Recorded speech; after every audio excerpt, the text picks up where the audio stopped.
दिसंबर की एक बर्फीली सुबह थी। बाग के पौधों पर जमी ओस बर्फ की तरह सफ़ेद और बेहद ठंडी हो चुकी थी। चारों तरफ एक रहस्यमयी खामोशी थी, जैसे जिंदगी थम गई हो। नन्ही चींटी अपने बिल से बाहर निकली। कांपते हाथों से उसने अपनी जेबें टटोली, लेकिन वहां खालीपन के सिवा कुछ भी नहीं था। वो हैरान रह गई। अरे, मेरा संभाल कर रखा दाना कहाँ गया? क्या ठंड ने उसे भी जमा कर खा लिया? अभी वो परेशान खड़ी ही थी कि पास ही झुकी हुई एक टहनी पर एक टिड्डा बैठा नजर आया। उसका हरा रंग ठंड की वजह से पीला पड़ चुका था। उसने एक लंबी आह भरी और बोला, दोस्त, तुम अकेली नहीं हो। आज मेरी जेब में भी सिर्फ ठंडी हवा भरी है। दोनों ने मिलकर पूरे बाग को छान मारा। सूखी घास के नीचे देखा, पत्थरों को पलटा, लेकिन कहीं भी अनाज का एक दाना तक नहीं मिला। निराशा उनके चेहरों पर साफ लिखी थी। अचानक बर्फ के एक ढेर के पास उन्हें कुछ हिलता हुआ दिखाई दिया।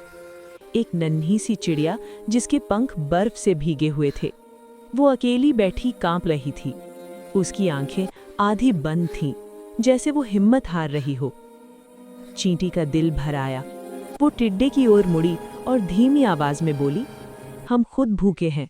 शायद आज की रात हमारी आखिरी रात हो। लेकिन देखो, इसे हमसे ज्यादा ठंड लग रही है। ये मर जाएगी। टिड्डे ने एक पल सोचा, फिर उसकी आंखों में एक चमक आई। तुम ठीक कहती हो। अगर आज हमने किसी की जान बचा ली, तो शायद कुदरत हमें भी बचने का कोई रास्ता दिखा दे। फिर क्या था? भूख को भूलकर दोनों काम में जुट गए। चींटी ने जमीन से रुई जैसे रेशे चुने और टिड्डा ओढ़ ओढ़कर दूर से सूखे नर्म पत्ते लाने लगा।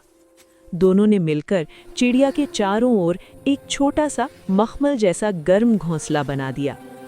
जैसे ही चिड़िया को गर्माहट मिली, उसने धीरे से अपनी आंखें खोलीं।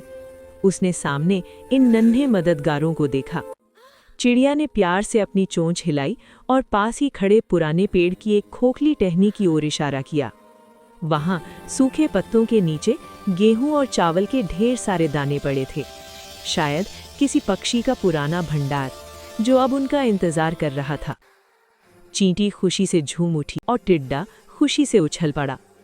जब शाम के साये गहरे हुए और ठंडी हवाएं चलने लगी, तो बाग में तीनों दोस्त एक साथ बैठे थे। पेट भरे हुए थे और दिल सुकून से भरे थे, क्योंकि उन्होंने सीख लिया था, जब हम दूसरों के लिए रास्ता बनाते हैं, तो अल्लाह हमारे लिए रास्ते खुद ब खुद खोल देता है।